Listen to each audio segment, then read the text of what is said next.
E lá até a gente já havia anunciado que a Sabesp recentemente passou a publicar na sua seção de mananciais diagramas, né, dos sistemas de abastecimento, e aqui está o do Cantareira.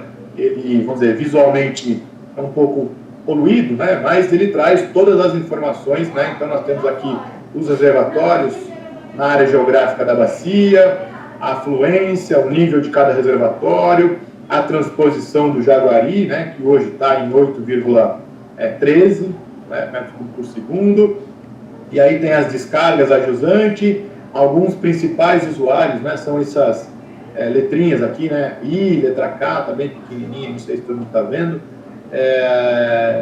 e até lá o Piracicaba. Então, tem esses diagramas, aqui já tem a parte do sistema Cantareira geograficamente na bacia do Alto Tietê, então isso fica mais fácil um pouco a compreensão, né, de forma mais ilustrativa, que inclusive era um pleito da própria Câmara, né, que a Sabesp voltasse a divulgar de forma mais didática isso. Talvez essa não seja a forma mais didática para um leigo, mas de qualquer forma todas as informações estão aí, e eu acho que é uma evolução a divulgação dessa forma, além da divulgação na forma de tabela. Mas olhando para a nossa figurinha mais conhecida aqui, né, esse é o dado de ontem do sistema.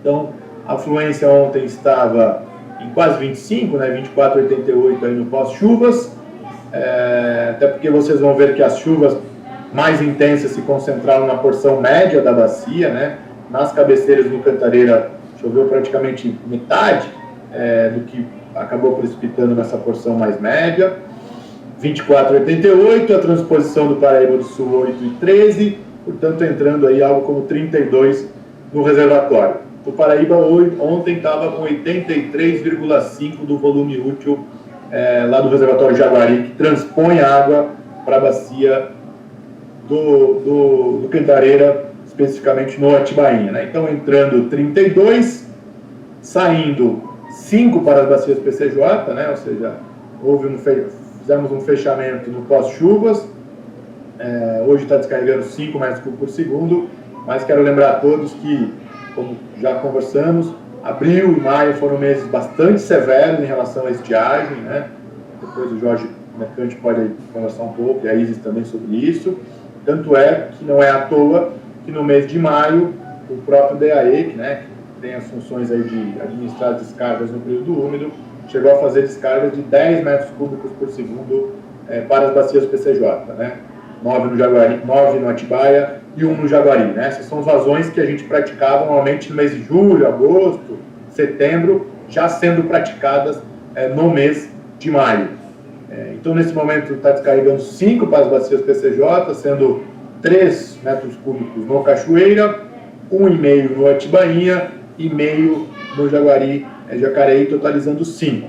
Para São Paulo, estavam sendo revertidos 24,53. Portanto, saindo do reservatório algo como 29, 30 e entrando 32, o reservatório deu uma segurada na queda, né? E hoje está com 58% aproximadamente.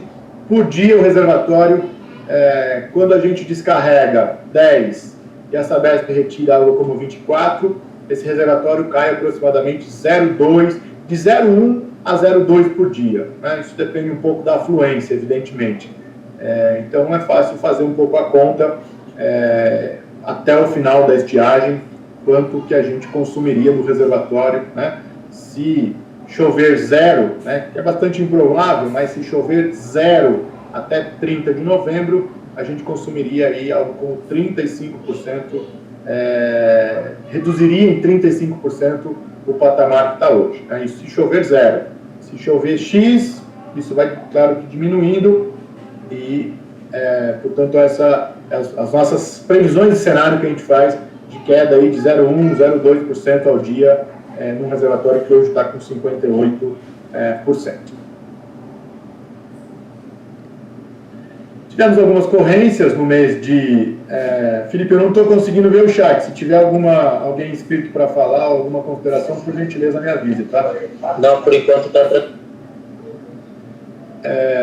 Eu queria aqui fazer um relato de uma ocorrência, na verdade, que não é nova, né? É um assunto recorrente aqui que é o trecho do Rio Jaguari, principalmente a jusante ali de Cosmópolis, né, até a junção com Atibaia. Esse é um trecho que tem tido episódios de qualidade históricos, né, de queda de qualidade, mas o que tem assustado um pouco, e mais do que assustado, nos preocupado, na verdade, e exigindo algumas providências, é esse trecho final aí do Jaguari, que tem uma declividade baixa, portanto uma autodepuração mais dificultada, o enrocamento de Americana, claro que gera um remanso também ali, e nós recebemos manifestações ao longo dos anos aí em relação a isso, mas isso era muito mais espaçado, né? Mais quando a estiagem se agravava de uma forma mais severa, e esse ano, já no mês agora de maio, abril, a gente observou alguns problemas. Com isso, a BRK Limeira, membro da Câmara, emitiu alguns comunicados, acionou a CETESB, assim como a empresa Ginomoto também nos encaminhou problemas com odor e queda da qualidade, e o consórcio PCJ também nos encaminhou um ofício, na verdade encaminhou um ofício à presidência do comitê, quanto às preocupações neste trecho final do Jaguari, né? Assim como o Jaguariúna também tem relatado alguns problemas nesse trecho aí, principalmente por causa da queda da vazão. Então, eu pediria aos usuários aí do Jaguari, poderia começar talvez pelo consórcio que encaminhou o ofício, que externasse um pouco aí as suas considerações, a BRK também em seguida, assim como a Ginomoto, se desejar colocar um pouco o relato aí dessas ocorrências que tem se registrado, e também, se deve se desejar se manifestar, também fica aberta a palavra aí quanto a essa questão da qualidade no Jaguari. O consórcio deseja começar? Eu gostaria que o pessoal da Ginomoto, que nos convocou para uma reunião, iniciasse falando a respeito da preocupação deles com a qualidade da água lá do Rio Jaguari. E a gente pode complementar, porque nós fomos convidados, né, a participar de uma reunião para discutir esse assunto. Ok, a Ginomoto. Quem está aí da Ginomoto, perdão? Oi, perdão. Quem gostaria de falar? Não, eu só queria dar não sei se tem relação ou não, é Michele que está falando, mas há uns 20 dias atrás, mais ou menos, o pessoal do Condema, lá de Bragança, andou fotografando um trecho lá do Rio Jaguari, deu uma proliferação de algas muito grande. Eu não sei se tem alguma relação com esse problema do cheiro, é provável que sim, eu só não sei onde é que, qual o trecho que está a Ginomoto e onde foi fotografado. Mas na última reunião que eu tive no Condema, lá de Bragança, o pessoal mostrou umas fotografias, estava uma capa de algas. Provavelmente é anapena, alguma coisa assim. São umas feridas para danar. Acho que capa tudo. Agora eu não sei se tem alguma relação com esse problema. Obrigado aí pelo relato, Michele. Na verdade, só para localizar geograficamente, né, Bragança está lá no início do Jaguari, logo após o pé da barragem, e a BRK e a Ginomoto são o último usuário lá, bem próximo à foz do Jaguari. Estamos falando mais ou menos em uns 100 quilômetros de rio, talvez, aí. Então, essa influência pode ser um pouco baixa. Ali você tem vários outros problemas, como deficiência no tratamento de efluentes de alguns municípios e algumas outras coisas. Mas eu queria, antes de abrir para todos, eu sei que tem bastante gente querendo falar, queria passar primeiro para a BRK e para a Ginomoto, que demandaram o assunto, e depois a gente abre para outros colegas que queiram contribuir.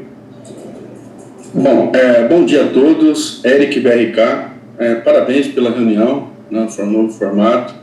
Bom, Alexandre, você já explanou, o Jaguari vem sido constante nessa queda da qualidade. Quando a gente fala em queda da qualidade, antigamente era só nas primeiras chuvas, né, na questão da pós-estiagem, né, mas agora está uma recorrência muito maior. A gente percebe, né, na questão da qualidade, dois parâmetros principais que o Jaguari vem se alterando, né, ou seja, o oxigênio dissolvido, né, a gente está percebendo variações de oxigênio dissolvido, não que o Jaguari esteja numa faixa, o oxigênio dissolvido bom é 5 miligramas, né, acima de 5 miligramas, então ele vem oscilando, né, 5, 6, 3, né? Alguns casos, como esse que eu relatei, né, que foi relatado pela BRK, também pela Ajinomoto, ele chega até 1 miligrama, né? Os peixes já começam até a boiar, né? Procurar oxigenação. E outro parâmetro é a amônia, né? Então, o nitrogênio amoniacal, o jaguari, ele vem subindo também, o nitrogênio amoniacal. A questão de algas, a gente faz, né, o laboratório faz a contagem de algas, né, e a gente não vem percebendo o aumento nessa contagem de algas. Então, a gente já descarta essa questão de algas.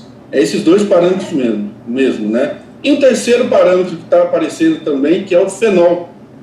Então, são 3 parâmetros. Eu falei 2, mas tem mais um, né? Esse cheiro, né, e porventura, isso vai para o tratamento, pode até dar gosto na água, né?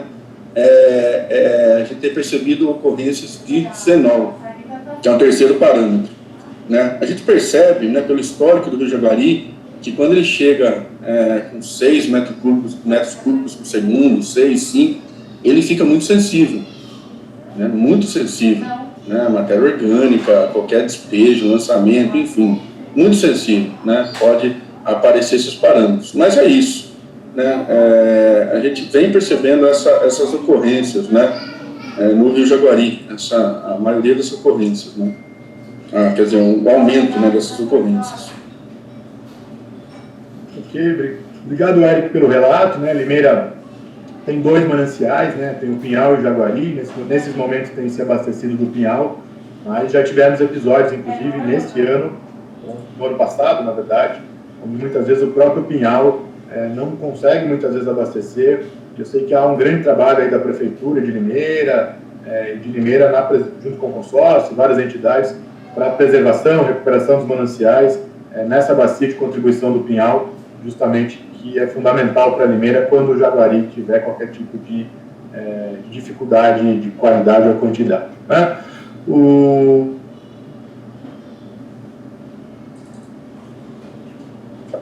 Alexandre, o pessoal lá da Ajinomoto está com problema no áudio deles, eles não estão conseguindo se comunicar.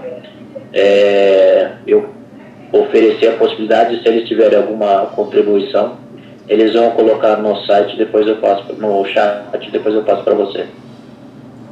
Ok, obrigado aí, né? Devagarzinho a gente vai superando todos esses problemas aí da comunicação. Bom, o consórcio que encaminhou o ofício, gostaria de fazer alguma complementação?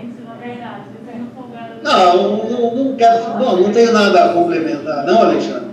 E de fato é realmente preocupante. A gente sabe que o Jaguari sempre diluiu o Atibaia e agora parece que a coisa está sendo invertida.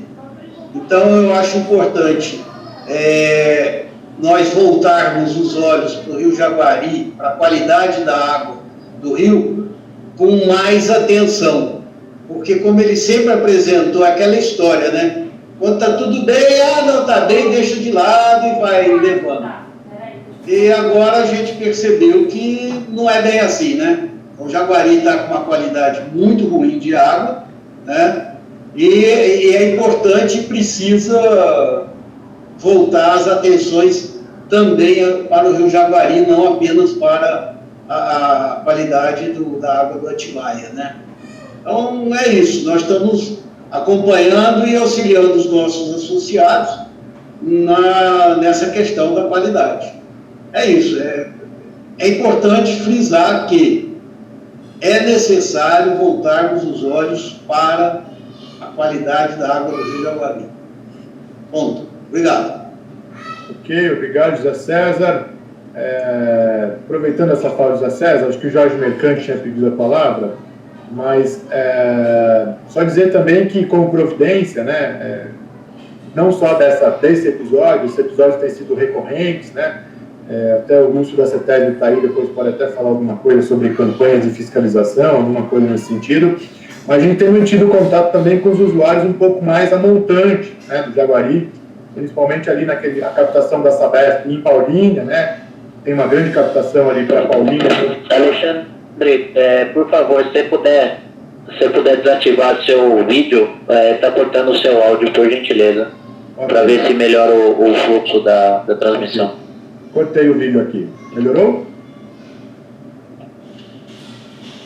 Você me ouve, Felipe?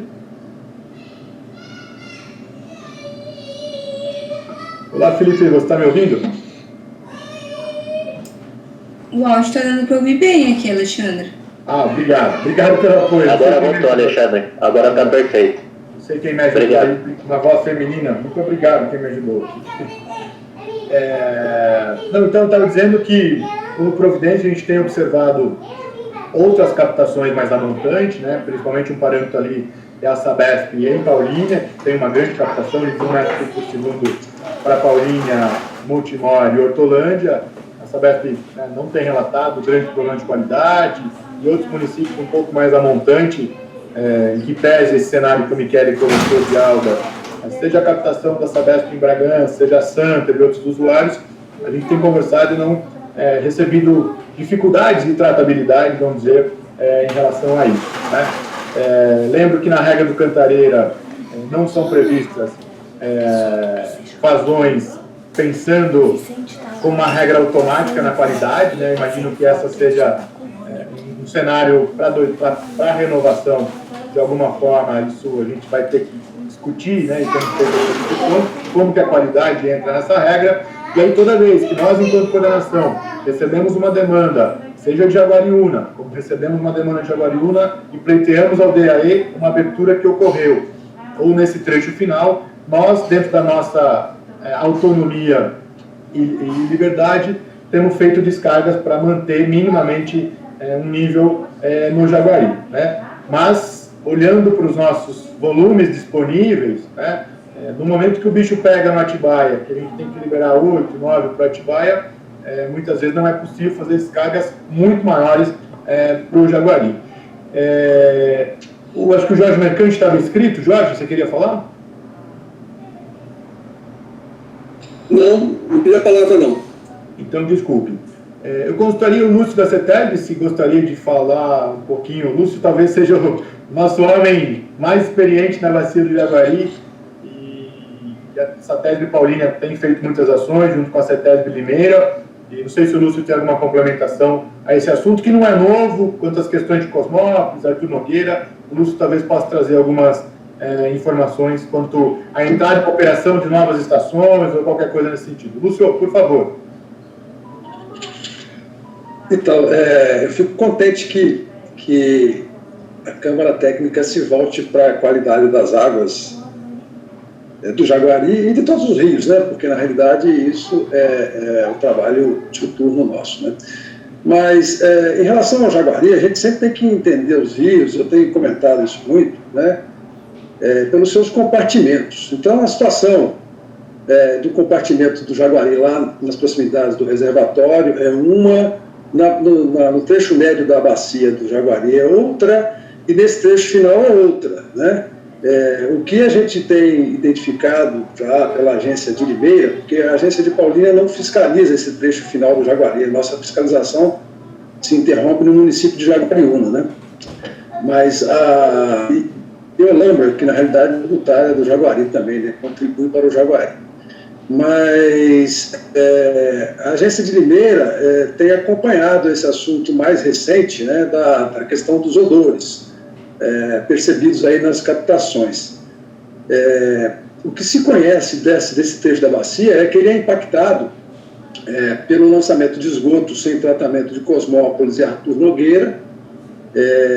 Cosmópolis tem uma obra grande, financiada inclusive com recursos aí do licenciamento da ampliação da Replan, mas até onde eu acompanhei havia alguns problemas relacionados às estações elevatórias de esgotos, né? A condução do esgoto até a estação. E eu não tenho informações assim muito atuais, precisas, sobre a situação de tratamento de esgoto nesses municípios. Eu precisaria recorrer à colega lá, a Edneia, que é a gerente de Limeira. Isso é histórico, então isso dá impacto à qualidade, principalmente nos períodos de estiagem, pela concentração de matéria orgânica no rio, com queda de oxigênio dissolvido. Isso já é bastante conhecido aí das captações. Essa questão de odor já é muito mais recente.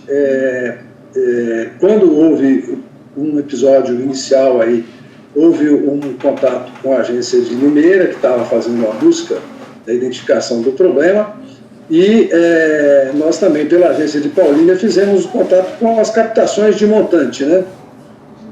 Como o Alexandre mencionou, a captação da Sabesp em Paulínia, a própria captação da Replan, que tem uma captação industrial, as captações acima não reportaram esse problema. Então, entende-se que essa é uma questão que está relacionada aí a esse trecho mais final, né? E, na realidade, essas questões elas acabam tendo que sofrer realmente um processo investigativo. Não é tão simples identificar problemas dessa natureza quando nós estamos falando de percepção organoléptica, né? E imagino que, até tentei um contato agora com a Edneia, mas não consegui, eu fico devendo uma resposta mais objetiva quanto aos resultados dessas avaliações da CETESB de Limeira. O fato é que nós continuaremos a investigar na medida das demandas aí dadas pelos usuários. Muito obrigado, Lúcio, pelas complementações aí, sempre contribuindo. E, de fato, né, acho que o Lúcio tem razão, todos os rios são filhos nossos, né? Ou seja, não podemos cuidar de nenhum, né? Por menor ou maior que ele seja. E, de fato, o Jaguari, a última tratativa que a gente teve com a CETESB, eu sei que eles fizeram campanhas de amostragem, de coleta, até onde eu sei, não foi observado nenhum tipo de lançamento pontual que caracterizasse isso, e é um trabalho de investigação. E a última informação que nós tivemos, né, de repente o Lúcio na próxima reunião pode até trazer alguma informação, quanto a Cosmópolis, havia uma perspectiva aí de final do ano, começo do ano que vem, se eu não me engano, que a estação entrar em operação, que mais do que a estação, o grande problema lá estão os coletores, né? E, inclusive o comitê está finalizando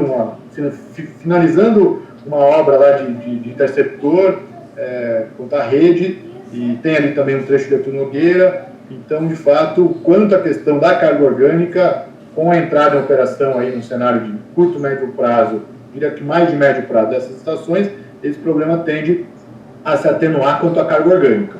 Agora, em relação às outras, principalmente essas questões mais organolépticas, que é odor de perfume, né? Até eu brinco com o pessoal de Limeira que sempre reclama, falo, pô, todo mundo reclama de odor ruim, vocês têm odor de perfume, estão reclamando por aí, né?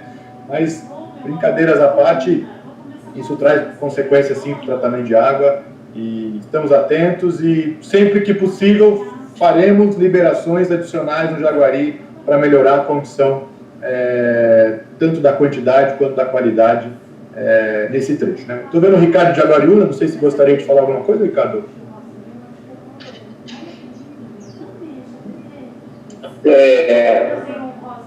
Só um comentário que realmente os problemas aqui de Jaguariúna têm mais a ver com vazão do que com qualidade, né? Apesar de quando a estiagem fica muito severa, o oxigênio dissolvido cai um pouco, nitrogênio amoniacal suba um pouco, a gente não tem problema com tratabilidade aqui.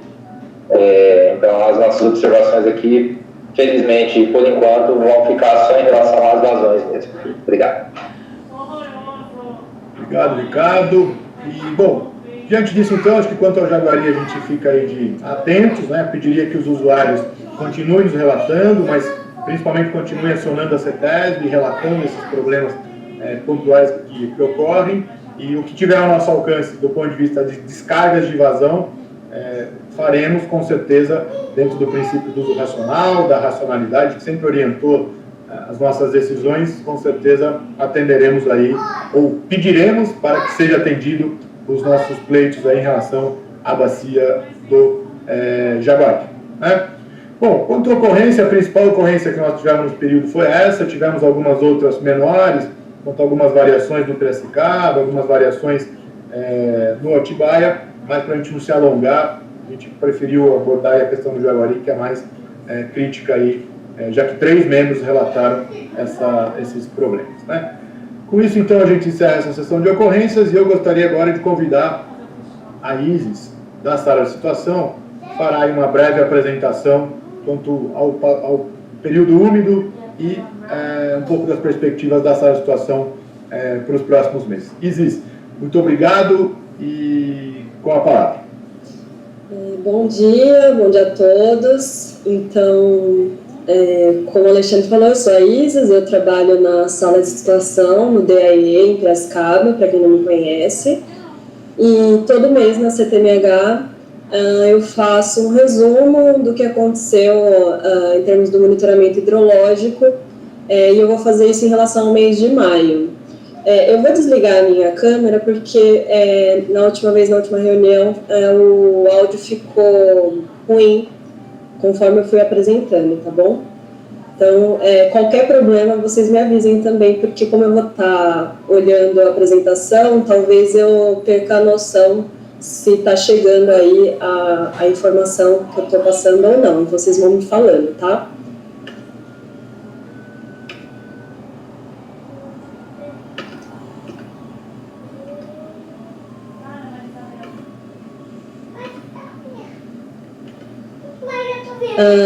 Tá dando para ver a apresentação? Sim, Isis, pode prosseguir. Tá certo.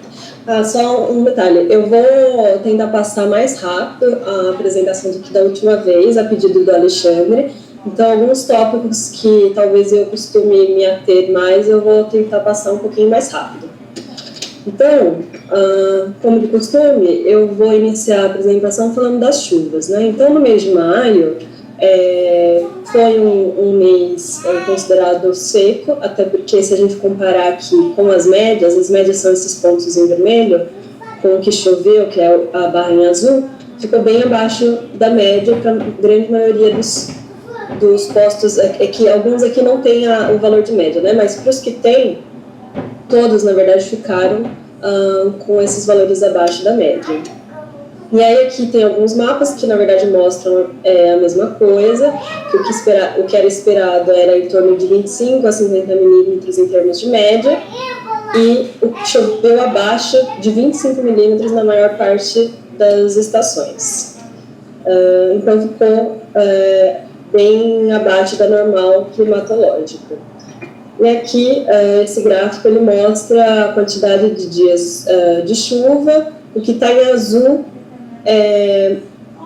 significa dias sem chuva. Então, aqui a gente pode ver que a maior parte do mês não ocorreram eventos de chuva significativos. Esse outro mapa, ele mostra, então, a média, a distribuição da média esperada para o mês de junho. Então, aqui a gente pode visualizar que aqui na área de cabeceira e mais a oeste aqui da bacia, o que é esperado em termos de média de 50 a 75 milímetros, tá? E agora eu vou iniciar a apresentação do que ocorreu em termos de operação do sistema Cantarilha, tá? Começando pela represa do Jaguari-Jacareí. Então, essa linha aqui é a linha que representa a vazão defluente, né, que saiu do reservatório, e a linha pontilhada em preto que entrou no reservatório. E essa outra linha em verde é o volume armazenado no reservatório. Então, o que a gente pode ver é que a defluência foi maior do que a fluência em todo mês, ao longo de todo o mês de maio, e por isso houve uma queda aí do volume armazenado dessa represa, inclusive porque a chuva ficou abaixo da média, assim como a vazão natural também, ou seja, a vazão que entra naturalmente na represa também ficou abaixo da média. No caso da represa do Cachoeira, ao longo do mês, em alguns momentos a vazão afluente foi maior do que a defluente, principalmente porque tem a entrada de água que vem do túnel 7, né? Que vem lá da represa do Jaguari-Jacareí. Então, naturalmente, houve um aumento do volume armazenado, já que a afluência foi maior do que a defluência. Em termos de chuva, ficou também abaixo da média, quase aí 80%, assim como a vazão natural também ficou abaixo da média. No caso da represa do Atibainha, aconteceu a mesma coisa se comparado com a represa do Jaguari-Jacareí, então a defluência foi maior do que a afluência, mesmo se a gente considerar que essa linha em azul é o que foi transposto lá do reservatório do Jaguari da Bacia do Paraíba do Sul. Então, mesmo com essa transposição, a gente pode ver que a defluência foi maior do que a afluência. Então, por isso também houve uma queda no volume armazenado. Também chuva abaixo da média e também a vazão natural abaixo da média. E o sistema equivalente, então, ele retrata todos esses reservatórios que eu mostrei até aqui. Então, num panorama geral, a defluência foi maior do que a afluência, e por isso, num sistema como um todo, houve uma queda do volume armazenado ao longo do mês de maio. Então, no início do mês ele estava próximo de 62%, e no final do mês estava próximo de 59%. No caso da represa do Paiva Castro, na média, né, se for fazer um balanço entre a média de entrada e saída, elas ficaram praticamente iguais, porém, por se tratar de um reservatório pequeno, qualquer variação que acontece ali, o volume armazenado também varia, né? Então, por isso que aqui no final do mês houve uma pequena elevação ali da vazão afluente em relação à defluente, então ele deu uma leve elevada no volume armazenado, mas ainda menor do que o início do mês. Bom, essa tabela mostra a vazão média de alguns postos telemétricos, pluviométricos, em relação à média da série histórica no mês de maio. E tudo que está em vermelho aqui mostra que essa relação, então, a vazão do mês de maio ficou abaixo da média da série histórica. Esses dois casos aqui, do Atibainha e Nazaré Paulista e o Atibaia ficaram acima, a gente pode dizer que por conta, principalmente, da influência das vazões descarregadas, que tiveram que ser maiores exatamente porque foi um período mais seco, e aí precisava atingir os patamares mínimos ali nos postos de controle no rio Atibaia. Bom, eu normalmente mostro a comparação das vazões médias diárias dos postos de controle com as mínimas estabelecidas pela resolução de outorga do Sistema Cantareira. Aqui, como o Alexandre me pediu para fazer um levantamento do período úmido, que começou lá em dezembro, eu já coloquei desde dezembro até o mês de maio, até o final do mês de maio. Então, vou mostrar dos postos de controle média diária e depois da média móvel de 15 dias. Então, no geral, na média diária, os postos de controle, todos eles atenderam todo o período. No caso da média móvel de 15 dias, o Atibaia atendeu. O Valinhos, o posto de Valinhos, agora no finalzinho do período, no mês de maio, ele chegou a ficar um pouco abaixo dos 12 metros cúbicos por segundo. Tá? Mas logo ele teve uma elevação ali no final do período, então passou do patamar mínimo. E no caso de Buenópolis também atendeu ao longo do período todo. O outro pedido do Alexandre foi para trazer a